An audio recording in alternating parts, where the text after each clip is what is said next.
Donc il s'est davantage confiné. Mais, médecin de son état, ouvrier dans l'armée guinéenne, Monsieur le Président, cet homme, heureusement qu'il soit médecin, il a développé une pathologie qu'on appelle la hernie de la ligne blanche, parce qu'il était privé du sport. Il ne pouvait pas faire le sport. Ça dit que tous les droits lui étaient privés. Toumba a été tellement négligé, Monsieur le Président, que son mandat de dépôt n'a pas été renouvelé, aucune conséquence n'a été tirée. Or, la loi est claire en ce qui concerne le non-renouvellement du mandat. Ça équivaut tout de suite, ça emporte la mise en liberté de celui qui en est privé. Et le juge par qui c'est arrivé, disciplinairement, devrait être poursuivi. On a fermé les yeux sur toute cette question en ce qui le concerne.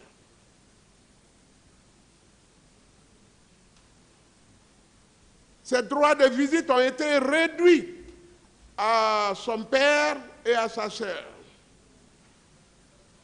Voici comment il vit sur un canapé fait de mains de prisonniers, imparfaitement rabotés. Moi-même, j'ai emporté beaucoup de puces de punaise à la maison. On a travaillé dans le chaud. C'est pourquoi je ne serai pas long, maître non plus. Nous vous laisserons le temps de juger cette affaire comme nous savons déjà que vous savez le faire. Mais il nous a demandé de vous convaincre de sa sanctification, de sa justification, de sa purification. Et que Dieu le conduise au bagne s'il était d'une manière ou d'une autre impliqué en quoi que ce soit. S'il y a un élément de preuve le concernant, condamnez-le, Monsieur le Président. Il aura mérité. Monsieur le ministère public, voici l'homme. Voici l'homme qui vous a permis de connaître les autres hommes, qui vous a permis de connaître l'histoire, qui vous a permis de savoir la moralité. J'avais voulu personnellement remercier le procureur Sidiki. Il a administré la preuve qu'il a un cœur de chair, pas un cœur de pierre. Qui n'a pas pleuré ces victimes-là? À moins qu'on ne soit pas père de famille, à moins que nous n'ayons pas eu quelqu'un qui ait été, ou que nous soyons au service du diable, tout simplement. Cet homme est un bon père de famille. Et ça, je vous félicite pour ça aussi. Vos collègues, on n'en parle pas. Le procureur de la République est d'une grande densité intellectuelle. Il est digne d'un grand respect, d'une sagesse qui surpasse son âge. Merci, Monsieur le Président.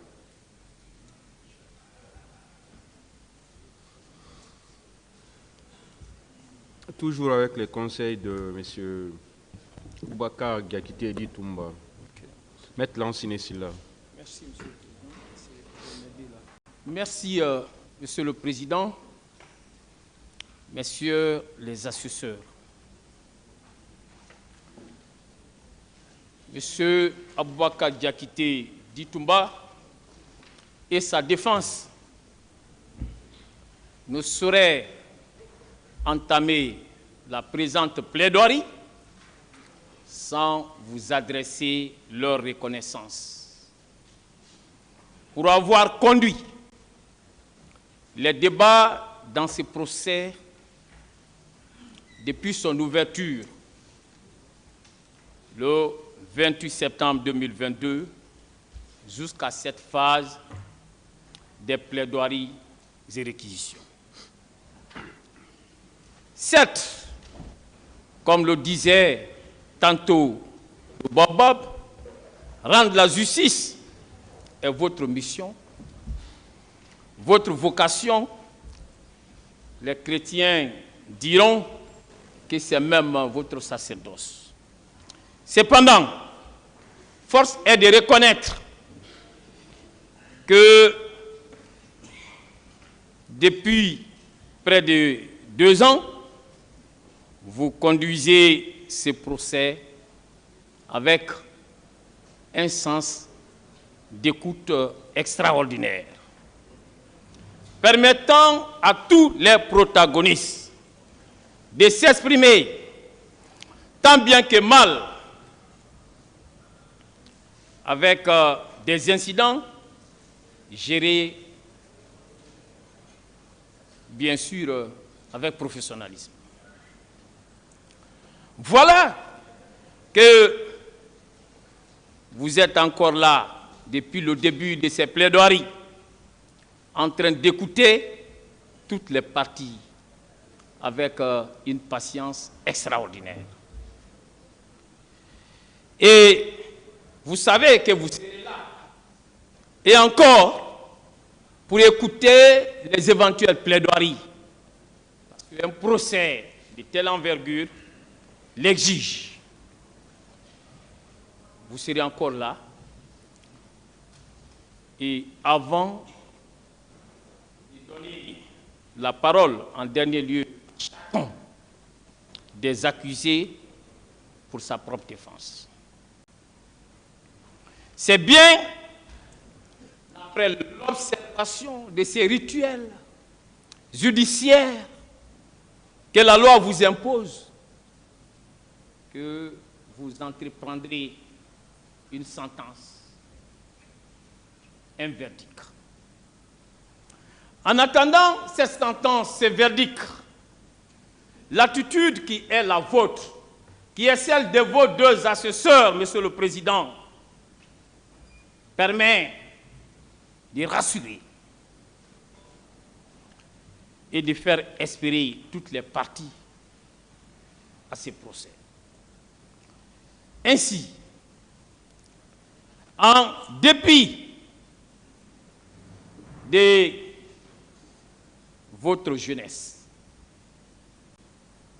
vous venez de marquer d'une encre indélébile l'histoire judiciaire de notre pays, la Guinée, mais l'histoire judiciaire aussi de toute l'Afrique et de toute l'humanité,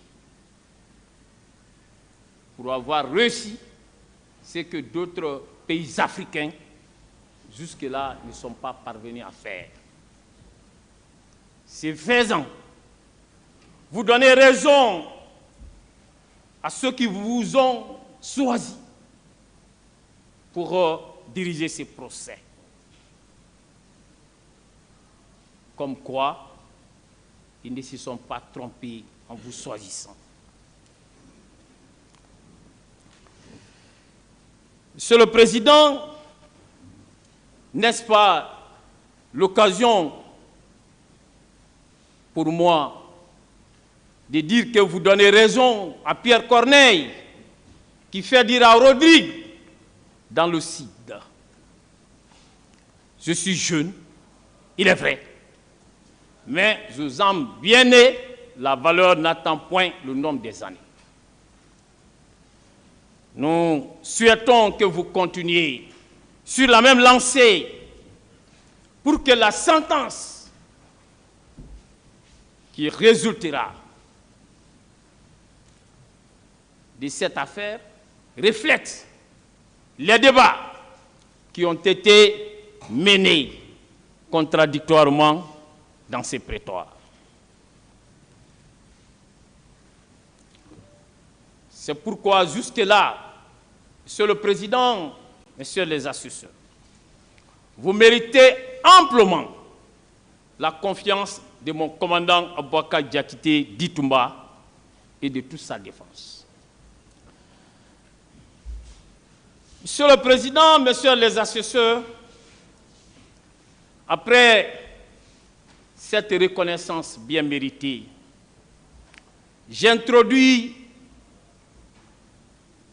mes propos en ces moments solennels, en m'inclinant pieusement devant la mémoire d'un confrère avec qui Maître Polyomba Kourouma, le Bob, et moi-même avons commencé cette procédure, mais qui aujourd'hui n'est pas là pour plaider ces dossiers, pour avoir été arraché à notre affection par Allah le Tout-Puissant depuis le 17 mars 2020.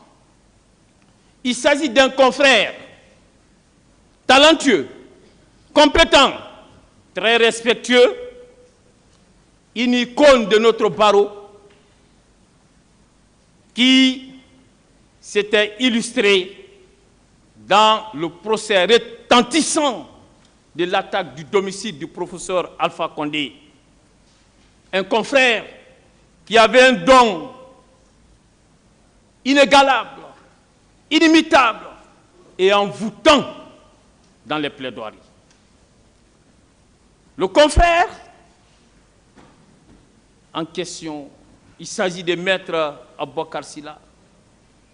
Maître Aboubakar Sylla avait émerveillé tous les magistrats devant lesquels nous avons eu à plaider des procédures de mise en liberté concernant mon commandant, tellement qu'il savait parler de la pathologie dont celui-ci souffre, avec autant de talent qu'un spécialiste de la matière. Toutes mes sincères condoléances renouvelées au barreau de Guinée, renouvelées à toute la famille judiciaire, renouvelées à sa famille, mais plus particulièrement à sa veuve, Rachida Tasso, résident en Belgique, qui cette année a effectué le pèlerinage. Mais aussi à sa sœur Awa Sylla, résident à Paris, et à sa nièce Victoria Saint-Julien, qui est la fille de cette dernière, qui a tout récemment, et plus précisément le 22 janvier 2024, prêté le serment d'avocat en arborant la robe de son oncle, Maître Aboubakar Sylla, et ce, en guise d'hommage. Monsieur le Président, Messieurs les assesseurs, dans le même élan et dans le même registre, vous me permettrez de m'incliner tout aussi pieusement, humblement, devant la mémoire des victimes des événements du 28 septembre qui sont tombées sous les coups des balles au stade du 28 septembre et qui ne sont plus de ce monde. Que le Tout-Puissant Allah, le miséricordieux, l'Éternel puisse les accueillir dans son paradis céleste et répandre sa paix sur la Guinée et ses fils.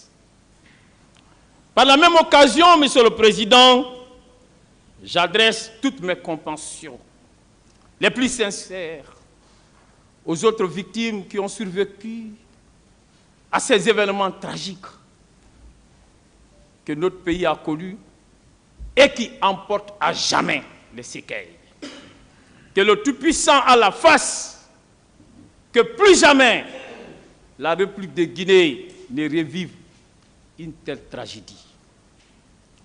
Tous mes hommages aux victimes de ces procès qui, grâce à leur courage, leur persévérance, leur combativité,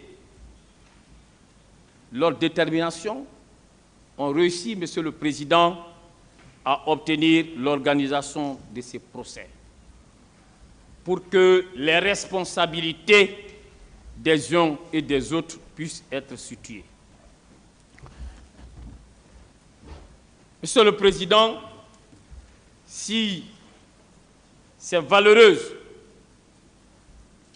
dames ont pu prospérer en obtenant l'organisation de ces procès, c'est qu'il y a eu une volonté politique qui a permis de traduire cela en réalité. C'est bien celle du général des corps d'armée, le président de la République, M. Mamadi Doumbouya.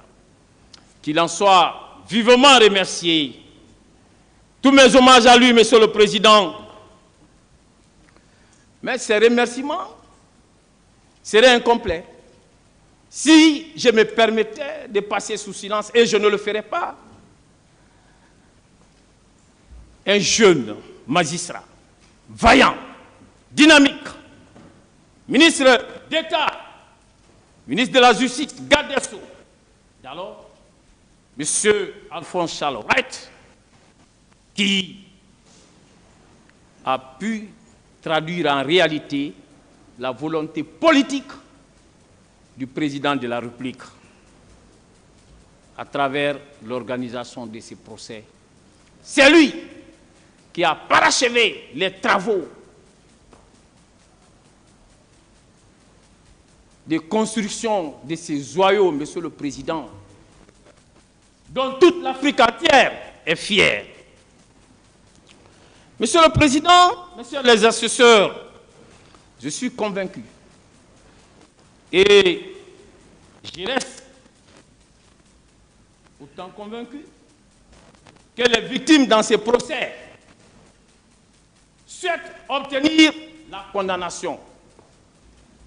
Mais, Monsieur le Président, elles ne souhaitent que la condamnation des coupables, rien que des coupables et non des innocents.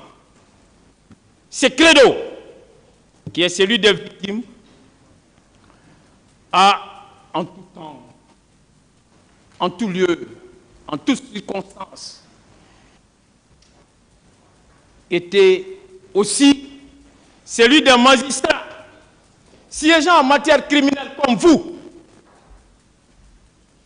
Parce que ce credo, Monsieur le Président, met à l'abri des magistrats siégeant en matière criminelle de l'erreur judiciaire. C'est pourquoi, Monsieur le Président, à propos d'ailleurs de ces credos, Voltaire disait ceci à l'occasion du procès Calas. Il vaut mieux 100 coupables en liberté qu'un seul innocent en prison. Par la suite, d'autres vont reprendre pour leur compte cette assertion en disant vaut mieux libérer 1000 coupables que d'entrer en condamnation contre un seul innocent. Monsieur le Président, Messieurs les assesseurs, j'ose espérer que cette assertion trouvera tout son sens dans ces procès. Car s'il y a bien des innocents dans le box des accusés, mon commandant Aboubacar Diakité Ditumba en est incontestablement, en est certainement le premier. C'est pourquoi, tout au long de cette plaidoirie, sa défense s'évertuera à démontrer avec pertinence cette innocence. Pour ce faire, Monsieur le Président, nous commencerons notre plaidoirie par vous présenter d'abord les faits. Les faits qui vous permettra certainement d'avoir une meilleure lecture, une meilleure visibilité de cette affaire.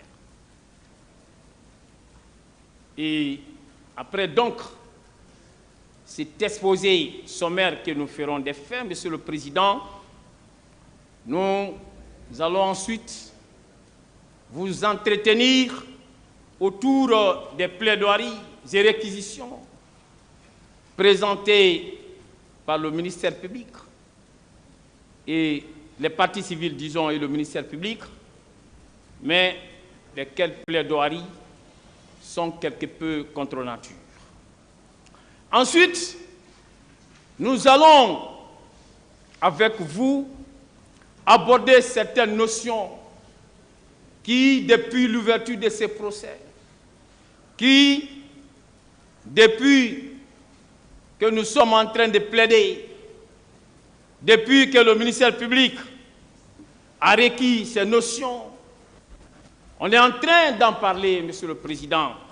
Nous aussi, nous allons parler de ces notions pour pouvoir apporter toute la lumière qui sied. C'est pourquoi nous reviendrons sur les notions de régiment, de cadre présidentiel, d'aide de camp, des chefs militaires, mais aussi, Monsieur le Président, il y a une autre question qui s'est invitée dans les débats. Nous avons relevé que pour des raisons, certaines parties de la défense ont entretenu une confusion entre la notion de traitement équitable des personnes poursuivies pour les mêmes infractions et le pouvoir d'individualisation de la peine que la loi vous reconnaît en tant que juge du siège, en tant que juge de jugement. Après donc cela, nous allons, Monsieur le Président, vous entretenir autour de la question d'innocence de mon commandant.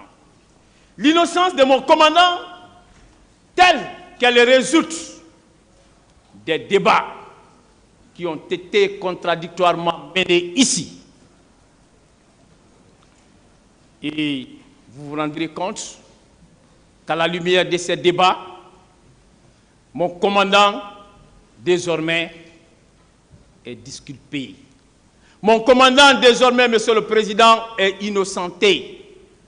Monsieur le Président, il ne vous restera plus qu'à prononcer son acquittement. Après donc, cela, nous allons, pour le bénéfice de la discussion, puisque c'est ce qui caractérise un procès pénal, nous allons nous intéresser aussi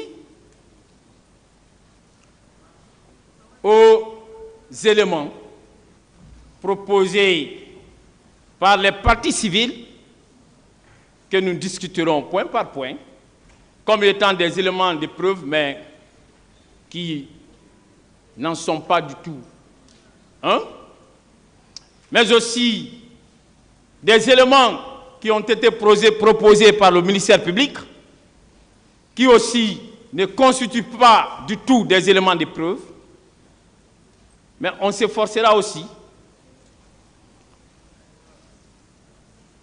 à répondre à des éléments qui ont été développés par une partie de la défense contre mon commandant.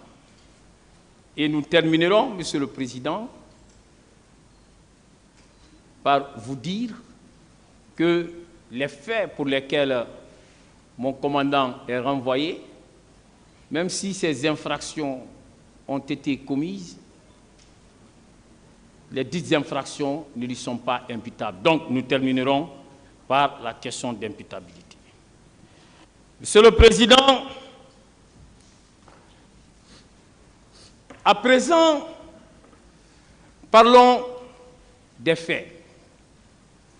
Mais avant, je voudrais vous permettre de découvrir le parcours de mon commandant,